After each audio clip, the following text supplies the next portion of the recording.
So lastly, is Demetria, are you still here with us? Because we certainly do want to talk, give you a few minutes. We're kind of running over time here, but it's never, we control this show, so we can run over, right? Yes, ma'am. I'm here. How are you today? I'm well, thank you. I'm well. So you are the CEO of Culturally Rich. What is that?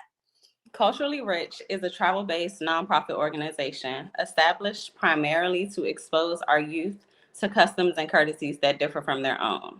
So quite often, our exposure is pretty limited to knowledge, opportunity, and financial status. Our mission, in a nutshell, provides high school students living in underserved communities with the opportunity to travel abroad, fully funded by us. Wow, that's fantastic. And where are some of the places you've taken them? So this is our first operation abroad. In light of COVID, we haven't been able to travel, but we're traveling to Iceland, Reykjavik, Iceland in June, June 26th through the 30th, in 2 months. Why Iceland? So Iceland, because Iceland is the safest country in the world, and it has been for 13 years. Um, when considering When considering countries, we also took in consideration the COVID restrictions. We wanted to be able to enter without any issues. So that and the fact that Iceland is 5 to 6 hours away from the DC area. And who are the students? How do they qualify to be a part of the program? Well, it was an application process. The students were told to go online. It was a simple process because this is our first trip.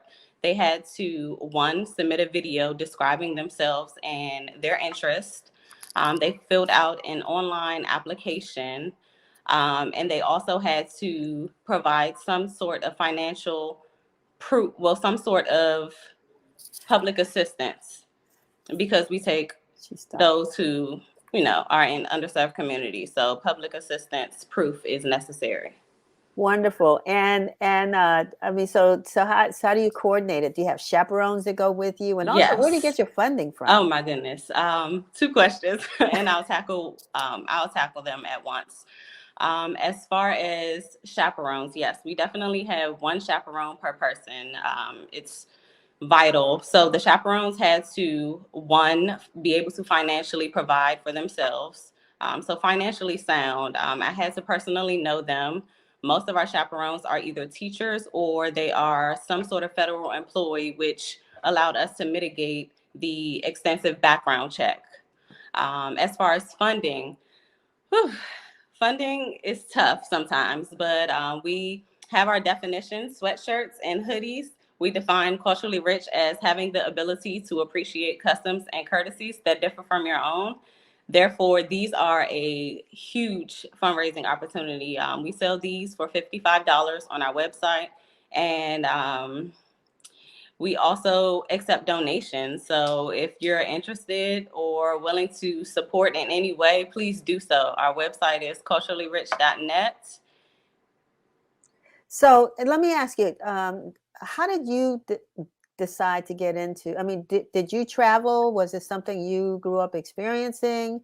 That What was is it? not anything I grew up experiencing at Uh-huh. all. Uh-huh. My first international trip was actually to Afghanistan.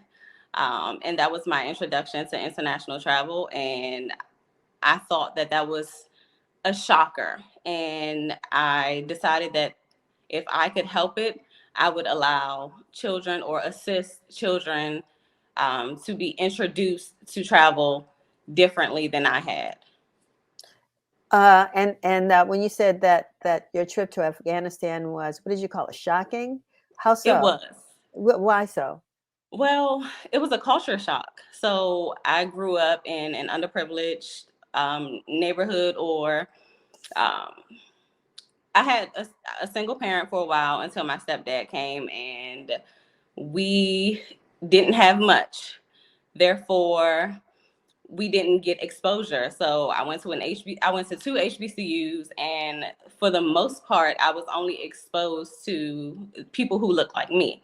So when I went to Afghanistan, there were people of, oh my goodness, different ethnicities. It was surrounding countries from Afghanistan, Pakistan. It was, of course, Caucasians. I was of three to five African Americans within my company who went to Afghanistan. So it was completely different for me.